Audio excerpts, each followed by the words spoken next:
At night my bed and pillows are soaked with tears. Sorrow has made my eyes dim. Ang kalungkutan, kailangan mo munang anyayahan, pagbuksan ng pinto at patuloyin bago ito magtagal sa iyong presensya. So ang pagtanggap, ang paniniwala, ang pag-isip ng kalungkutan ay isang uri ng pag-anyaya para ito ay dumating. At kung masaya ka naman, you are happy because you think of and believe in happiness. Gumagawa ka ng kasiyahan, pinagbibigyan mo ang kasiyahan, pinagbubuksan mo ang kasiyahan na pumasok sa iyong isip, sa iyong puso, sa iyong buhay, kaya ka sumasaya. Psalm 37:4, seek your happiness in the Lord, and He will give you your heart's desire. God will give you what you desire, what you believe in, what you think of. Saan bang bahagi ng ating pagkatao nakatira, nananahan ng Espiritu ng Diyos? Sa ating isip. Kaya kung anong inilalagay natin sa ating isip, kung anong wini-withdraw at dinideposit natin sa ating isip, yon ang ating pakikipagtalastasan sa Diyos na siyang nananahan sa ating isipan. Kaya yun ang nagaganap.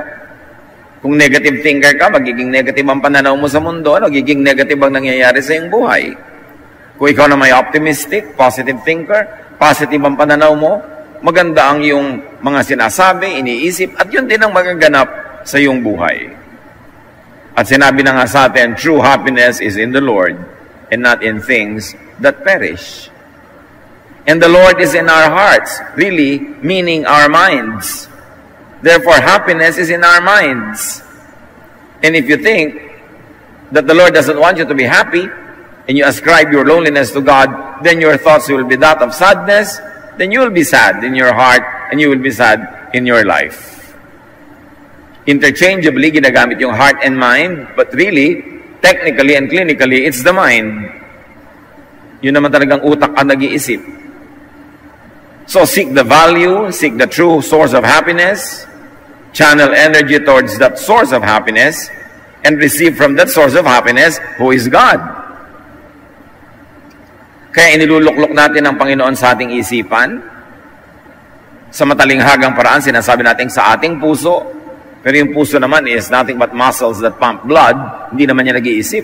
Kaya sa mind talaga yon. Pag nakaluklok ang Panginoon sa ating isipan, mga makadiyos na bagay ang lumalabas mula sa ating isip. At mula sa pag-iisip, the material world is created. When God said, God thought that He would create, creation was made. Makapangyarihan ang isip. Kung anong isipin mo, yun ang mangyayari sa iyong buhay. Pag inisip mong magiging tapat ka sa iyong asawa, nagiging tapat ka sa iyong asawa. Pag inisip mo at hinayaan mong magpabalik-balik at laruin mo sa isip mo na magtataksil ka, nagtataksil ka nga. Sa isip nangyayari ang lahat. Doon nakatira ang Diyos. At doon pinipilit sumiksik ng dyablo sa isipan. So seek the source of happiness, think of and believe in happiness, who is the Lord. Ang Panginoon nakatira sa ating isipan, na siya namang talinghaga rin ng ating kaluluwa, ng ating pagkatao. Kaya pag pinupuri mo ang Panginoon, na nakatira sa iyo, naaangat ka rin. Kaya ka masaya pag nagpupuri ka sa Diyos. Pero pagka sinusuway mo ang Diyos, nilalabag mo ang kanyang mga kalooban, siyempre, bumibigat ang iyong kalooban dahil yung Diyos na sinasuway mo ay nasa iyo rin kalooban, nahahati ka, kaya ka malungkot pag nagkakasala. Kaya nagigilty. Kaya mabigat ang loob.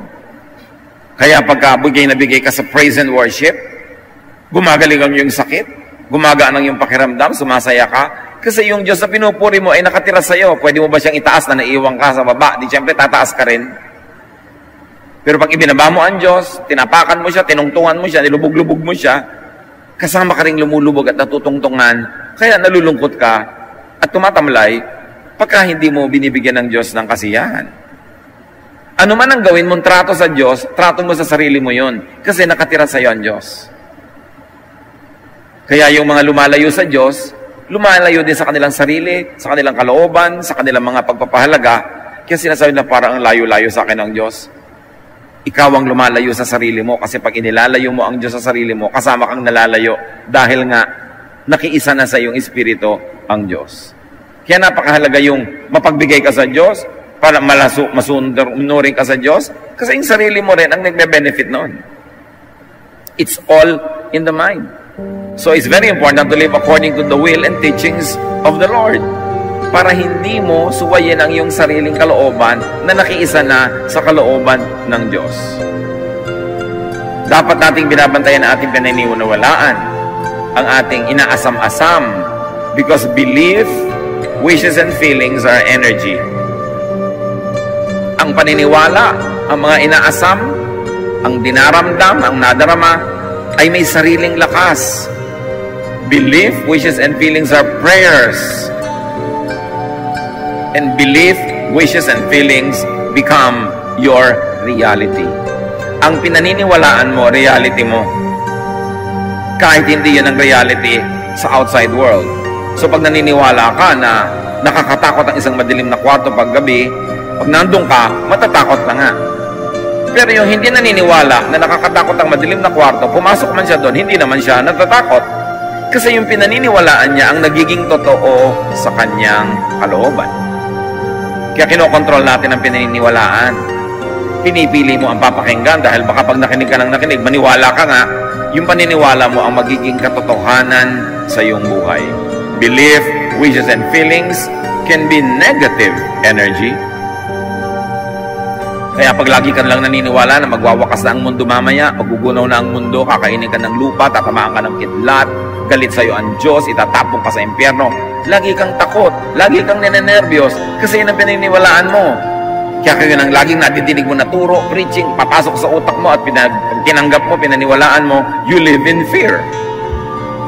Pero the same believer, another person believing in the same God, believes in the goodness of God, that God is in control, in the kindness of God, that believe that everything is in the hands of the Lord. Kahit anong nangyayari, tahimik siya. Kasi yun ang pinaniniwalaan niya. Kaya napakahalaga, mga kapatid ko, ano ang niyayakap niyong paniniwala. Kasi yun ang inyong magiging emosyon. At pag naging emosyon mo na yun, yun ang magiging katotohanan mo, kahit hindi yun ang katotohanan ng iba. Kaya yung mga taong naniniwala na malapit na silang mamatay, nervyos na nervyos. Yun namang naniniwala, hindi, malayong-malayo pa yan, tahimik ang loob. Kahit ano pa nga, at kailan ang schedule ng kamatayan nila, doesn't really matter. It's what they believe in that counts. Kaya nga yung mga tinatawag na placebo effect, yung mga experiment sa medicine, may group A na pasyente, binigyan ng gamot na hindi naman talaga gamot, placebo lang, pero sinabi sa kanila, gamot yan, naggalingan. Dahil naniniwala sila na uminom sila ng gamot. Merong kababalaghan na nangyayari sa ating paniniwala na yung pinaniniwalaan natin nagkakatotoo. Yun ang hindi pa nasusukat ng siyensya at di gaano na pag-aaralan ng mga theologians. Why? We just say faith, mystery, miracle. Pero talaga ang paniniwala malaki. Kaya dapat tinitingnan natin kung ang ating paniniwala, ang ating inaasam, iniisip ay negative. Kasi magiging negative ang buhay natin. Psalm 38, 1-4. When you are angry, Lord, please don't punish me or even correct me. You shot me with your arrows and you struck me with your hand. My body hurts all over because of your anger. Even my bones are in pain and my sins are so heavy that I am crushed. Isang pananaw tungkol sa Diyos. Galit ang Diyos, galit sa akin, pinaparusahan ako ng Diyos. Therefore, ano nangyayari? Masakit ang kanyang mga buto, nagdurusa siya, hirap na hirap ang kanyang loob. The writer of this song believes that the Lord is the source of his anguish. And this belief has been transformed into a negative energy that was soon translated into pains, into realities. Sa niya, galit sa akin ang Diyos, magagalitin ang Diyos, masungit ang Diyos, pinapalo ako ng Diyos. At pagka nangyayari yun, nagtatranslate into sickness, into pain. Lalo talagang nahihirapan ng kanyang katawan. But remember, napakahalaga ng pananaw natin. Belief, wishes, and feelings can also be positive energy. In the same collection of songs, Psalms 46, 1-3, another point of view about God, God is our mighty fortress, always ready to help in times of trouble, and so we won't be afraid. Let the earth tremble and let the mountains stumble into the deepest sea. Let the ocean roar and foam and its raging waves shake the mountains. A totally different view of God. A totally different belief about God. A totally different thought. And what does it do to the thinker? It gives peace. It gives serenity. It gives contentment and happiness.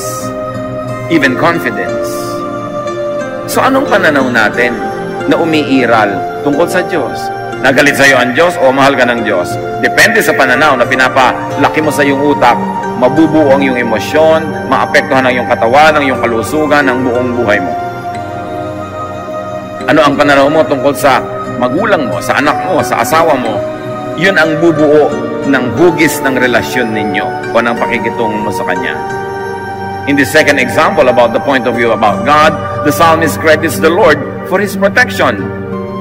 And this belief has become the source of his courage. It has become the source of positive energy that dictated the course of his life. Same God, magkaibang pananaw, magkaibang approach, magkaibang behavior, magkaibang kalusugan, magkaibang lifestyle. So watch and choose what you believe in. It has mysterious ways of becoming your reality. Kita niyo yung naniniwala sa global warming, nag-iingat sa environment. Yung hindi naniniwala sa global warming, patuloy ang paglustay sa environment. Yung naniniwala sa katotohanan na dapat may iniipon ng tao, may savings, nag-iipon, ibang-iba ang sitwasyon ng pananalapi niya doon sa hindi naniniwalang kailangan mag-ipon. Kung ano talagang paniniwala mo, mahalaga. Your thought becomes your faith, it becomes your reality, it becomes you. That's why the Bible is very concerned about how we think. And Romans 12:2 says, be changed by the renewing of your mind. Sa isip nangyayari ang lahat. The battle happens, sabi sa Bible, in heavenly realms. What does heavenly realms mean? In the clouds, in the air, in the stratosphere? No, in the mind. Because the mind is the kingdom of God. That is where God reigns, and that is where Satan would like to usurp power and reign instead of God. Doon nag-aagawan sa paraan ng pag-iisip. And thought, we said, is energy. Energy purchases its object from creation. So pag may iniisip ka, nagiging parang pambili yun, binibili mo sa creation, sa heavens, sa universe, yung gusto mong bilhin. Pagka iniisip mo na gagaling ako, bumibili ka ng gamot. Pag inisip mo hindi na ako gagaling, bumibili ka ng kamatayan. Kasi mahiwaga nga ang pag-iisip. Psalm 35:9, then I will be glad because of the Lord. I will be happy because He saved me. Psalm 36:5, your steadfast love, O Lord, extends to the heavens, your faithfulness to the clouds. Siyempre, mga metaphor, heavens, clouds, think of your heart, think of your mind, where God reigns. And the positive energy that comes from gladness is drawn out from the Lord, the power behind creation. Kaya may pananalig kahit person number 1, may pananalig, person number 2, wala. Pareho lang ang dumating sa kanilang sakit. Ang lubha-lubha agad ng feeling nung walang pananalig. Pareho lang ang dumating sa kanila na pagsubok. Yung may pananalig, naninindigan, may pag-asa, may cheer. Yung walang pananalig, lugmok na lugmok. Kasi yung pananalig mo talaga ang nagpapalakas o nagpapahina sa iyo. What you believe in by your selection is what you will see, hear, and experience. Kaya minsan may experiment sa isang klase. Umagang-umaga, mayroong biglang pumasok sa room nila, naghahabulan. May daladalang kung ano yung humahabol. Pagkatapos nun, tinanong ng teacher yung mga estudyante, anong nakita niyong daladala ng humahabol? May nakakita na ang hawak niya, kutsilyo. May nakakita na ang hawak niya, baril. May nakakita na ang hawak niya, sari-sari. Then, nirepeat nila yung eksena, ang hawak pala, stapler. Pero bakit nakakita ng baril yung iba? Bakit nakakita na ang kutsilyo? Kasi iniisip nila, basta hinahabol ka, gusto kang patayin. Bakit naman dadaling ang stapler? Ano ka, bulletin board? Nakakabitan ng papel? So, yung gusto mong makita, yung nakasadya sa utak mong makita, iyon ang nakikita mo. Kaya yung mga selosa, sari-sari ang nakikita niyan. Dahil yung selos nila ang bumubuo ng nakikita nila. Kahit hindi yun ang nakita, yun ang akala nila nakita nila. Yun namang mga walang kaselos-selos at walang kamuang-muang, dapat nang may makita, wala pang nakikita. Clueless. Kasi nga, hindi niya iniisip.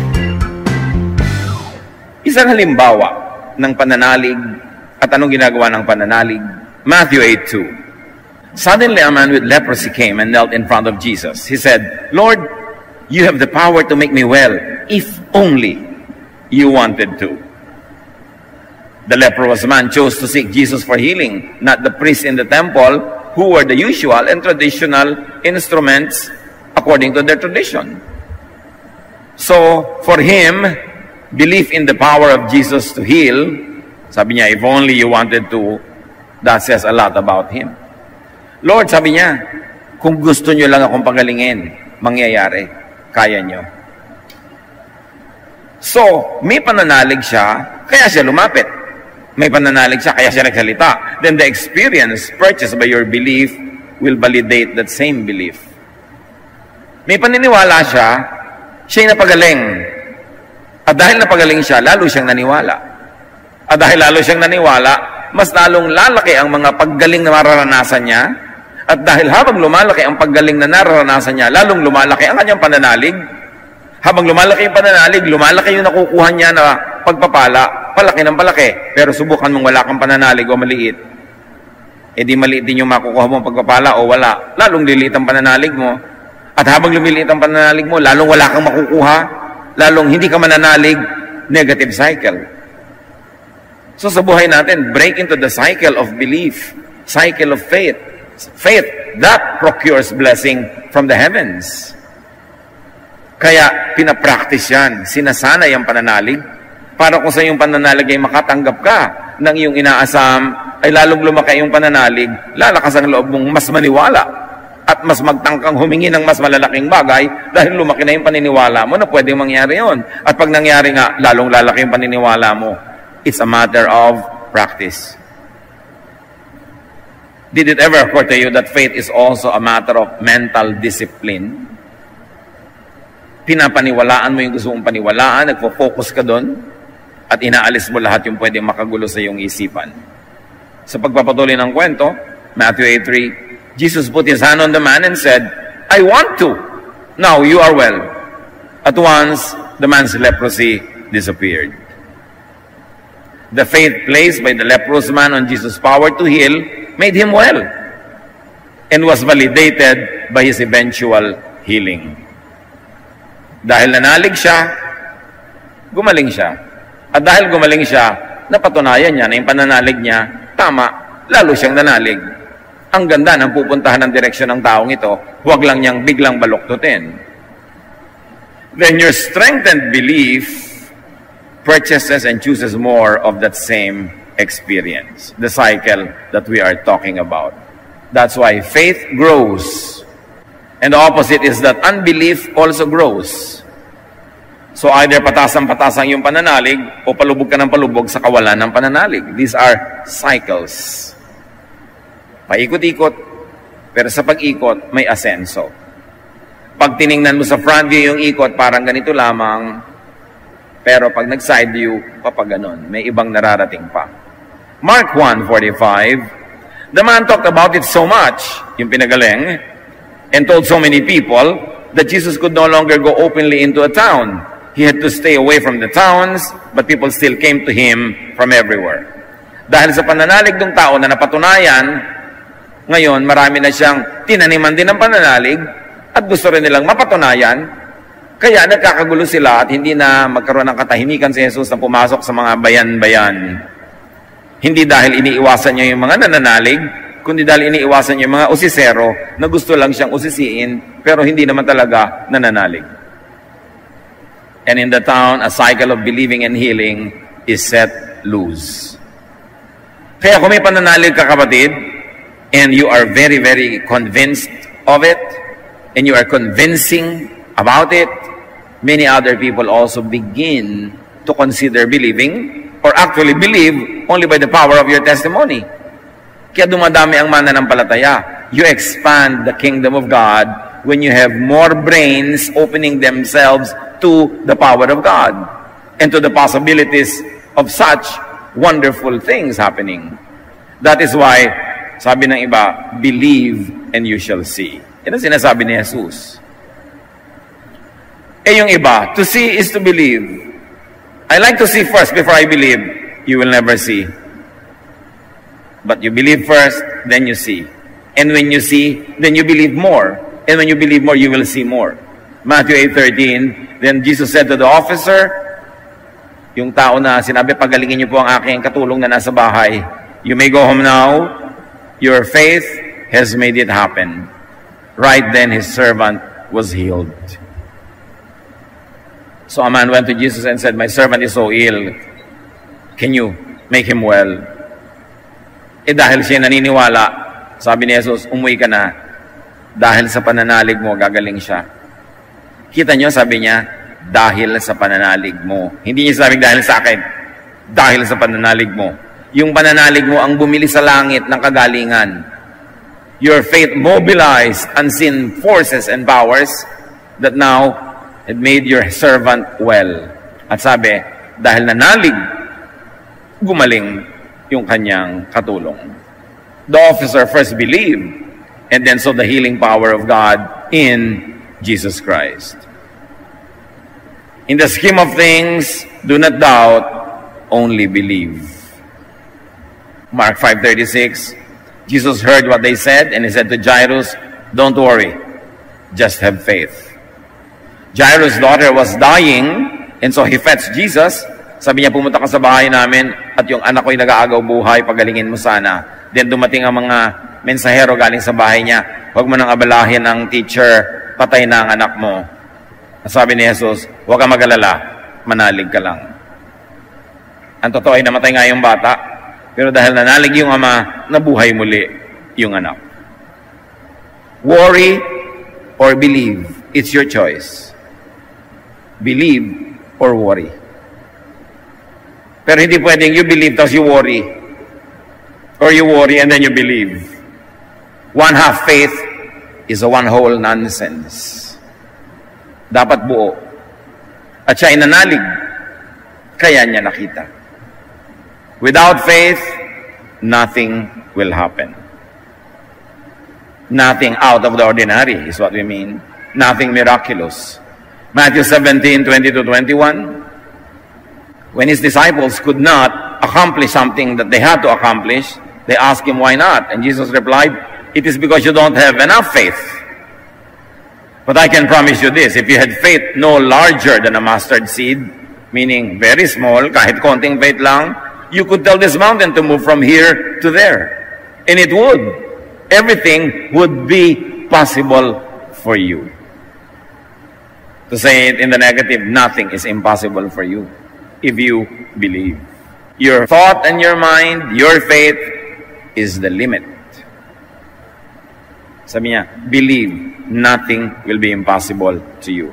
And this is the unexplored frontier of our faith. How many of us and how much have we really explored faith to the point that it makes things happen? Sabi niya, if you believe, even in just a bit, maliit lang na pananalig, bundok susunod sa inyo. Jesus taught people and believers to focus on their faith, to mobilize their faith, to produce results, to move mountains. And God is creator. That's why faith in God creates. May relasyon yan. Ang Diyos kasi, creator eh. Eh kung yung Diyos na nakatira sa iyong isipan, pinaniniwalaan mo, tinatawagan mo, sinusunod mo, di may creativity, may creation na magaganap because you appeal to God who is creator. Yun ang hiwaga ng pag-iisip. You cannot see, feel, and have and enjoy what you do not believe in at first. John 9:18, but the Jewish leaders would not believe that the man had once been blind. Why? Those people really refuse to believe. That's why if they see evidence, they still do not believe because in their mind they have made up and they have decided that they would not believe. The Jewish leaders would not cede to Jesus the power of God to heal the blind man, so they could not believe that the blind man could now see. Ayan na yung ebidensya, ayaw pa nilang paniwalaan. Kasi pag naniwala sila, mas malaki ang kanilang kalugihan, edi pati sila magiging follower ni Jesus, hindi na sila yung leader. At madalas sinasabi ng Panginoon, do not think that you could receive anything without faith. Kaya sayang yung gawa ka ng religious practice, religious activity without faith, you achieve nothing. Matthew 21:22, if you have faith when you pray, you will be given whatever you ask for. Hindi sinabing, when you pray, you will be given what you ask for. Sabi, if you have faith when you pray. Faith mobilizes mysterious energies that create, and God is creator. God is the source of all such energy. Believe in what you want to see, to feel, and to have. Believe in what you want to experience. Hindi pwedeng puro intellect. Hindi pwedeng puro reason, puro philosophy. There is this great part that is done by faith. Sabi, we walk by faith, not by sight. Faith is the assurance of things hoped for, the evidence of things not seen. And if you limit yourself and your perception through your senses, there will be no room for great faith. Kaya talagang exercise yan. Meditation, quietude, quiet time, thinking, not thinking and being quiet before the Lord, so that the mind is brought to that realm where the Lord can shape the mind. Matthew 9:29, then he touched their eyes and said, according to your faith, let it be done to you. Hindi na sinabi ni Lord na according to my touch, according to my ministration to you, sabi niya, according to your faith. So kung nananalig ka, mangyayari. Kung hindi ka nananalig, kahit hawakan kita, hindi mangyayari. Yung faith mo ang makakapagpangyari sa mga mangyayari. And the blind men, in approaching Jesus, expressed their desire to regain their sight. Sabi ni Jesus, according to your faith, it will be done to you. This desire became a reality, and they soon received sight. So produce, buy, and shape your experience with belief. Yan ang madalas nawawala eh. A lot of times, religiosity is reduced to intellectual exercise, to memorization of verses, to intellectual pursuits, debates, yung mga nagagawa ng utak, pero nakakalimutan natin i-develop yung inner core of everything. And that is our inner spirituality, our faith, which is personal, which is private. It cannot be corporate. We have corporate worship, we have corporate activities, but the development of your spirit, to align it with the Spirit of God, is a very private matter. Kaya napakahalaga ng quiet time, ng meditation, napakahalaga nung nananahimik ka lang, nakikipagniig ka sa Diyos, dahil doon mo lang na isusunod sa direksyon ng Espiritu ng Diyos ang iyong Espiritu. Yung babaeng pinagaling ni Jesus, after 12 years of bleeding, Luke 8:48, Jesus said to the woman, you are now well because of your faith. May God give you peace. Jesus is so repetitious about this. It is your faith that healed you. So pagka hindi ka gumaling, ang sasabihin ni Jesus, it is your lack of faith that prevented you from getting healed. Huwag mo sisihin ng Diyos. Yun ang dapat natin makultivate, mga kapatid. Yung kapangyarihan ng pananalig na nandun lang sa loob ng ating isip, na hindi natin madalas nabubungkal, hindi natin nalilinang, hindi natin nade-develop. The woman's faith shapes the whole course of her life into a state of well-being when she was freed from her illness that troubled her for 12 years. Faith. So change your life by changing your experience. And change your experiences by changing your belief, your mind. Matthew 9:22, Jesus turned, he saw the woman and said, don't worry, you are now healed because of your faith. At that moment, she was healed. She only needed the affirmation from Jesus, but it is her faith that would heal her. In fact, it was that faith that made her approach Jesus. Kaya siya lumapit kay Jesus dahil nananalig na siya. Pero kailangan lang niyang sabihin ni Jesus, yung pananalig mo, pagagalingin ka niyan, at nung marinig niya yun, gumaling nga siya. Kailangan lang niyang ma-encourage na yung pananalig niya sapat para magpagaling. At hindi niya kinailangang lumapit doon kasi yung ang pasyente na malayo na pagaling ni Jesus at hindi pa yung pananalig ng pasyente, pananalig ng amo ng pasyente who had the authority over the servant. Kaya mahalaga, be changed by the changing of your mind. What do you think about your illness? What do you think about your family problems? What do you think about the challenges that you face? And what is the relevance of your faith in God to those issues? Romans 12:2. Do not conform to the pattern of this world. Be transformed by the renewing of your mind. Then you will be able to test and approve what God's will is. His good, pleasing, and perfect will.